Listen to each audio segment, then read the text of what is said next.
ನಮಸ್ತೆ Karnataka digital book Kannada YouTube ಚಾನಲ್ಗೆ ಸುಸ್ವಾಗತ. ರಾಹುಲ್ ಗಾಂಧಿ ಬೆಂಗಳೂರಿಗೆ ಬಂದು ಮಹಾ ಆರೋಪ ಮಾಡಿದ್ದಾರೆ. ಮತಗಳ್ಳತನದ ಬಗ್ಗೆ ನರೇಂದ್ರ ಮೋದಿ ಸರ್ಕಾರದ ವಿರುದ್ಧ ದೊಡ್ಡ ಆರೋಪ ಮಾಡಿದ್ದಾರೆ. ಮಹದೇವಪುರ ವಿಧಾನಸಭಾ ಕ್ಷೇತ್ರದಲ್ಲಿ 1 ಲಕ್ಷ ಮತ ಕಳುವಾಗಿದೆ, ಚುನಾವಣಾ ಆಯೋಗವೇ ನೇರ ಬೆಂಬಲ ನೀಡಿದೆ ಅಂತ ಆರೋಪ ಮಾಡಲಾಗಿದೆ. ಹಾಗಾದ್ರೆ ನಿಜಕ್ಕೂ ಕಳೆದ ಲೋಕಸಭೆ ಚುನಾವಣೆಯಲ್ಲಿ ಬಿಜೆಪಿಯವರು ನಕಲಿ ಮತದಾರರನ್ನ ಸೃಷ್ಟಿ ಮಾಡಿ ತಮಗೆ ವೋಟು ಒತ್ತಿಸ್ಕೊಂಡ್ಬಿಟ್ರ?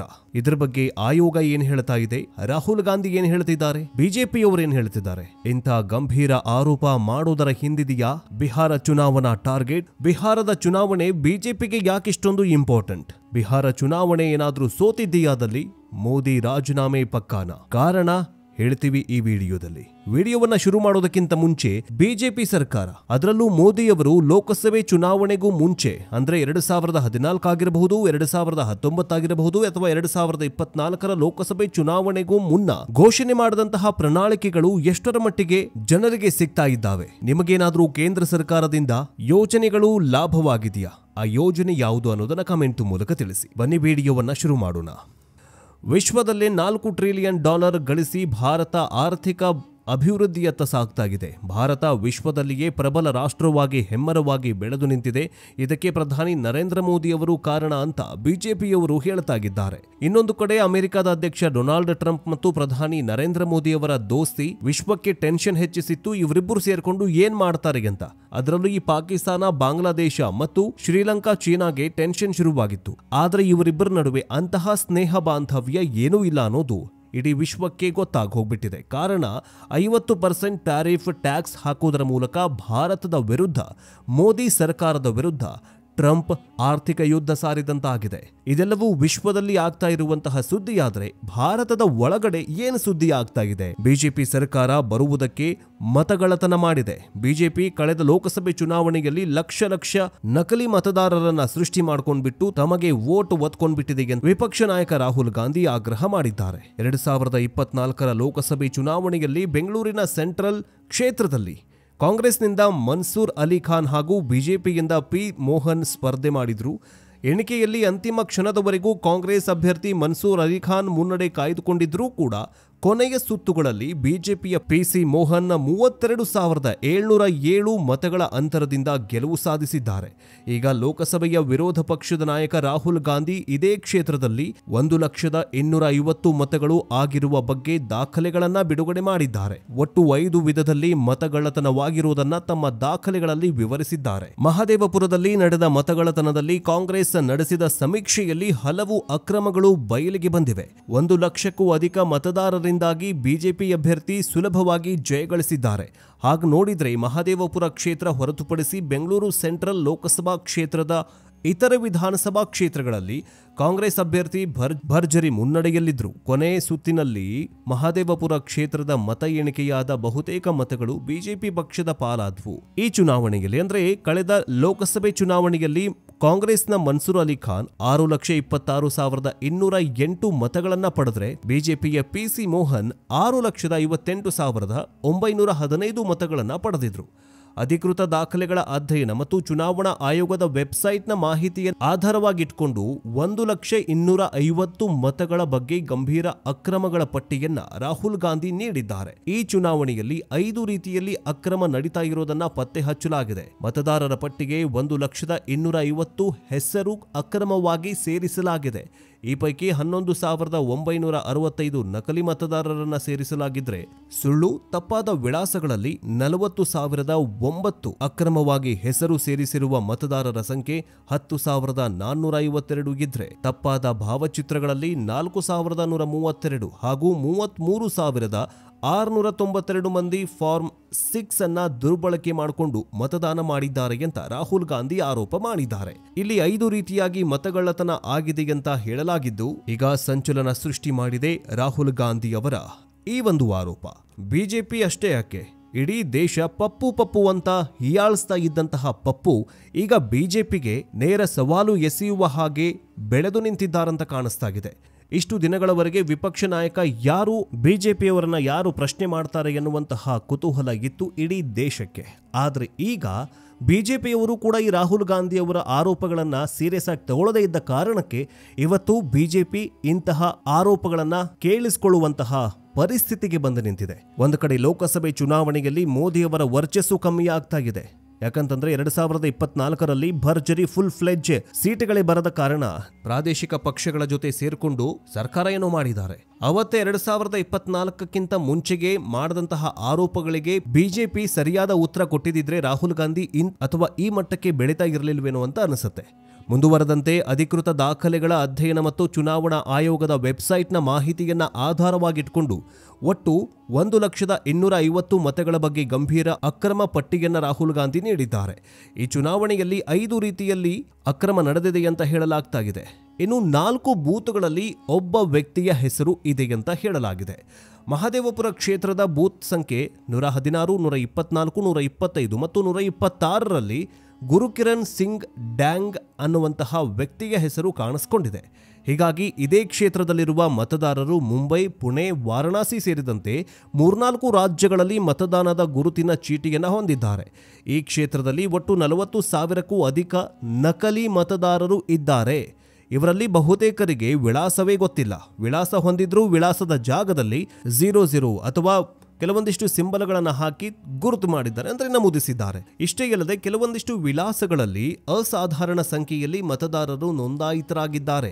ಉದಾಹರಣೆಗೆ ಒಂದೇ ಮನೆಯಲ್ಲಿ 80 ಜನ ಮತದಾರರ ಹೆಸರುಗಳು ನೋಂದಾಯಿತವಾಗಿದ್ರೆ ಮತ್ತೊಂದು ಮನೆಯ ವಿಳಾಸದಲ್ಲಿ 791 ಮತದಾರರ ಹೆಸರುಗಳು ದಾಖಲಾಗಿವೆ. ಆ ವಿಳಾಸಗಳನ್ನ ಹುಡುಕೊಂಡೋದಂತಹ ಕೆಲವೊಂದಿಷ್ಟು ಮಾಧ್ಯಮಗಳು 2 ಜನ ಇರೋದೇ ದೊಡ್ಡ ಕಷ್ಟಕರವಾಗಿರುವಂತಹ ಮನೆಯಾಗಿದೆ, ಆ ಮನೆಯಲ್ಲಿ 80 ಜನ ಹೇಗೆ ವಾಸ ಮಾಡ್ತಾರೆ ಎನ್ನುವಂತಹ ಪ್ರಶ್ನೆ ಮೂಡ್ತಾಗಿದೆ.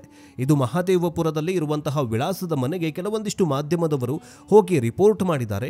80 ಜನ ಇಲ್ಲಿ ವಾಸವಾಗಿದ್ರಂತೆ, ಮತದಾರರ ಪಟ್ಟಿಯಲ್ಲಿ ಇದೆ ಅಂತ ಆ ಮನೆಯ ಮಾಲೀಕನನ್ನ ಕೇಳಿದ್ರೆ ನನಗೂ ಗೊತ್ತಿಲ್ಲ ಸರ್ ಅಂತ ಹೇಳ್ತಾ ಇದ್ದಾರೆ. ಇನ್ನೊಂದು ಕಡೆ 791 ಮತದಾರರು ಒಂದೇ ಮನೆಯಲ್ಲಿದ್ದಾರೆ. ಅಂದ್ರೆ ಆ ಮನೆ ಎಷ್ಟು ದೊಡ್ಡದಿರಬಹುದು ಅಂತ ಕೆಲವೊಂದಿಷ್ಟು ಮಾಧ್ಯಮದವರು ಹೋಗಿ ರಿಪೋರ್ಟ್ ಮಾಡಿದಾಗ ಸಣ್ಣ ಮನೆ ಇದೆ, ಅದು ಕೂಡ 3,000-4,000 ಸಾವಿರ ಬಾಡಿಗೆ ಬರುತ್ತೆ. ಅಬ್ಬಬ್ಬ ಅಂದ್ರೆ 2-3 ಜನ ಮಾತ್ರ ಇರಬಹುದು. ಆ ಮನೆಯಲ್ಲಿ 80 ಜನ ಮತದಾರರ ಹೆಸರು ನೋಂದಾಯಿಸಿದ್ರೆ ಮತ್ತೊಂದು ಮನೆಯ ವಿಳಾಸದಲ್ಲಿ 791 ಮತದಾರರ ಹೆಸರುಗಳು ದಾಖಲಾಗಿವೆ. ಹೀಗಾಗಿ ಇಲ್ಲಿ ಎಲ್ಲೋ ಒಂದು ಕಡೆ ಹಗರಣ ನಡೆದಿದೆಯಾ ಅಥವಾ ಮತಗಳ್ಳತನ ನಡೆದಿದೆಯಾ ಅನ್ನುವಂತಹ ಮಾತುಗಳು ಕೇಳಿ ಬರ್ತಾಗಿದೆ. ಇಂತಹ 100 ಗಂಭೀರ ಆರೋಪಗಳು ಮತ್ತು ಲೋಪಗಳು ಬಹಿರಂಗವಾಗಿವೆ. 4,132 ಮಂದಿಯ ತಪ್ಪಾದ ಫೋಟೋಗಳನ್ನು ಕಂಡುಹಿಡಿಯಲಾಗಿದೆ.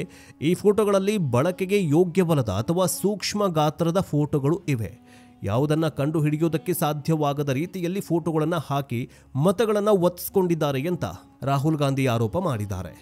ಇನ್ನು 33,000ಕ್ಕೂ ಅಧಿಕ ಮತದಾರರಿಂದ ಫಾರ್ಮ್ ನಂಬರ್ 6 ದುರ್ಬಳಕೆ ಮಾಡಿಕೊಳ್ಳಲಾಗಿದೆ ಅಂತ ರಾಹುಲ್ ಗಾಂಧಿ ಆರೋಪ ಮಾಡಿದ್ದಾರೆ. ಮೊದಲ ಬಾರಿಯ ಮತದಾರರಿಗೆ ಮೀಸಲಿರುವಂತಹ ಫಾರ್ಮ್ ನಂಬರ್ 6 ಅನ್ನ 33,692 ಮತದಾರರಿಂದ ದುರ್ಬಳಕೆ ಮಾಡಿಕೊಳ್ಳಲಾಗಿದೆ.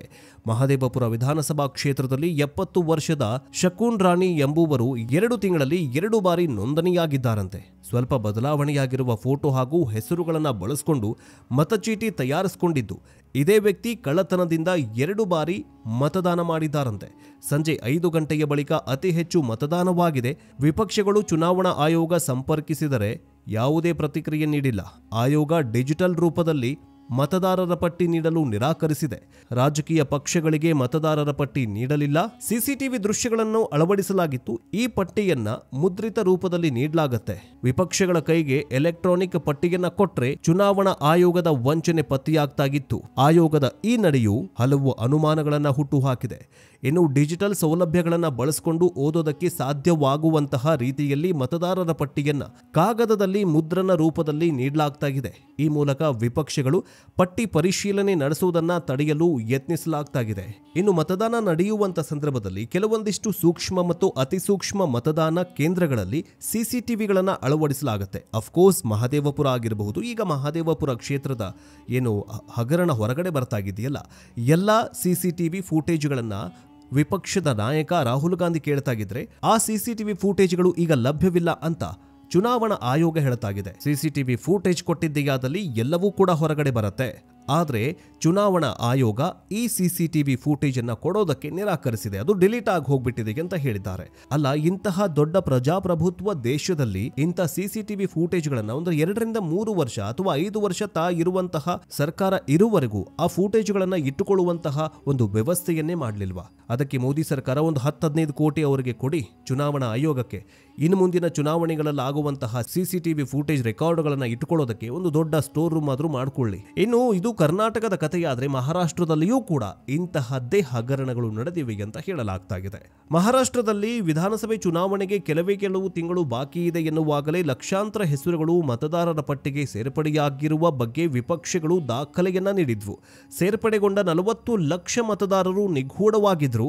5 ತಿಂಗಳಲ್ಲಿ ಲಕ್ಷಾಂತರ ಮತದಾರರು ಸೇರ್ಪಡೆಗೊಂಡ್ರು. ಆದರೆ ಚುನಾವಣಾ ಆಯೋಗ ಈ ಮತದಾರರ ಪಟ್ಟಿಯ ಬಗ್ಗೆ ಪ್ರಶ್ನೆ ಕೇಳದೆ ವಿಪಕ್ಷಗಳ ಪ್ರಶ್ನೆಗೆ ಚುನಾವಣಾ ಆಯೋಗ ಯಾವುದೇ ಉತ್ತರವನ್ನ ನೀಡಲಿಲ್ಲ. ಮತದಾರರ ಪಟ್ಟಿ ಸರಿಯಾಗಿದೆಯೇ ಅಥವಾ ತಪ್ಪಾಗಿದೆಯೋ ಅನ್ನುವಂತಹ ಮಾಹಿತಿ ನೀಡಲಿಲ್ಲ. ಸಂಜೆ 5 ಗಂಟೆಯ ನಂತರ ಮತದಾನ ಹೆಚ್ಚಳ ಸೇರಿದಂತೆ ಹಲವಾರು ಪ್ರಶ್ನೆಗಳಿಗೆ ಚುನಾವಣಾ ಆಯೋಗ ಇದುವರೆಗೂ ಕೂಡ ಸ್ಪಷ್ಟೀಕರಣ ನೀಡಿಲ್ಲ. ಇನ್ನು ಹರಿಯಾಣದಲ್ಲೂ ಕೂಡ ಅಕ್ರಮ ನಡೆದಿದೆ. ಹರಿಯಾಣದಲ್ಲಿ ಬಿಜೆಪಿ ಗೆಲುವಿಗೆ ಮತದಾರರ ಪಟ್ಟಿಗೆ ಕಾರಣವಾಗಿರುವ ಬಗ್ಗೆ ವಿಪಕ್ಷಗಳ ಗಂಭೀರ ಆರೋಪ ಮಾಡ್ತಾ ಇದ್ದಾವೆ. ಕೇವಲ 8 ಸ್ಥಾನಗಳಿಂದ ವಿಪಕ್ಷ ಕಾಂಗ್ರೆಸ್ ಅಧಿಕಾರ ರಚಿಸುವುದನ್ನು ಕಳೆದುಕೊಂಡಿತು. ಅಲ್ಲಿನ 2 ಕೋಟಿ ಮತದಾರರಲ್ಲಿ ಈ 8 ಕ್ಷೇತ್ರಗಳ ಸೋಲಿನ ಒಟ್ಟು ಮತದಾರರ ಅಂತರ ಕೇವಲ 22,779. ಹರಿಯಾಣದಲ್ಲಿ ಕಾಂಗ್ರೆಸ್ ಸೋಲಿಗೆ ಈ ವ್ಯತ್ಯಾಸಗಳೇ ಕಾರಣವಾಯಿತು. ಈ ಬಗ್ಗೆ ಆಕ್ಷೇಪವೆತ್ತಿದ್ದ ವಿಪಕ್ಷಗಳಿಗೆ ಚುನಾವಣಾ ಆಯೋಗ ಮತದಾರರ ಅಗತ್ಯ ದಾಖಲೆಗಳನ್ನು ಒದಗಿಸುವುದಿಲ್ಲ. ಇವೆಲ್ಲವನ್ನ ಗಮನಿಸಿದರೆ ಆಯೋಗ ಒಂದು ಪಕ್ಷದ ಪರವಾಗಿ ಕೆಲಸ ಮಾಡ್ತಾ ಇದೆ ಎಂಬುದು ತಿಳಿಸಲಾಗ್ತಾ ಇದೆ. ಚುನಾವಣಾ ಪ್ರಕ್ರಿಯೆಯ ಸಮಗ್ರತೆಯನ್ನ ಕಾಪಾಡಿಕೊಳ್ಳುವುದು ಕೇವಲ ಆಯೋಗದ ಜವಾಬ್ದಾರಿಯಷ್ಟೇ ಅಲ್ಲ, ಜನರು ಸಹ ತಮ್ಮ ಹಕ್ಕುಗಳ ಬಗ್ಗೆ ಜಾಗೃತರಾಗಿ ಪ್ರಜಾಪ್ರಭುತ್ವವನ್ನು ರಕ್ಷಿಸಬೇಕಿದೆ, ಆಯೋಗವನ್ನ ಪ್ರಶ್ನೆ ಮಾಡಬೇಕಿದೆ. ಇನ್ನೊಂದು ಗಮನಿಸಬೇಕಾದ ಅಂಶ ಏನಂದ್ರೆ 2024ರ ಲೋಕಸಭೆ ಚುನಾವಣೆಯಲ್ಲಿ ಬಿಜೆಪಿಯು ಬಹುಮತಕ್ಕೆ ಸಮೀಪವಾದ 25 ಸ್ಥಾನಗಳನ್ನು 33,000ಕ್ಕಿಂತ ಕಡಿಮೆ ಮತಗಳ ಅಂತರದಿಂದ ಗೆದ್ದಿದೆ. ಇವೆಲ್ಲವನ್ನ ಗಮನಿಸಿದ್ರೆ ಚುನಾವಣಾ ಆಯೋಗ ಕೇಂದ್ರ ಸರ್ಕಾರದ ಕೈಗೊಂಬೆಯಾಗಿ ಕೆಲಸ ಮಾಡಿದೆ ಅಂತ ಸ್ಪಷ್ಟವಾಗ್ತಾ ಇದೆ ಅಂತ ರಾಹುಲ್ ಗಾಂಧಿ ಆರೋಪ ಮಾಡಿದ್ದಾರೆ. ರಾಹುಲ್ ಗಾಂಧಿಯ ಆರೋಪದ ಬಗ್ಗೆ ನಿಮ್ಮ ಅನಿಸಿಕೆಯನ್ನು, ರಾಹುಲ್ ಗಾಂಧಿ ಸಾಕ್ಷಿಗಳನ್ನ ತೆರೆದಿಡ್ತಾರಾ? ಮೋದಿ ಸರ್ಕಾರಕ್ಕೆ ಈ ರಾಹುಲ್ ಗಾಂಧಿಯವರ ಆರೋಪಗಳು ಮುಳುವಾಗುತ್ತವಾ? ಕಮೆಂಟ್ ಮೂಲಕ ತಿಳಿಸಿ. ಮುಂದಿನ ಅಪ್ಡೇಟ್ನೊಂದಿಗೆ ಬೇಗ ವಾಪಸ್ ಬರ್ತೀವಿ. ನೋಡ್ತಾ ಇರಿ ಡಿ ಬುಕ್ ಕನ್ನಡ.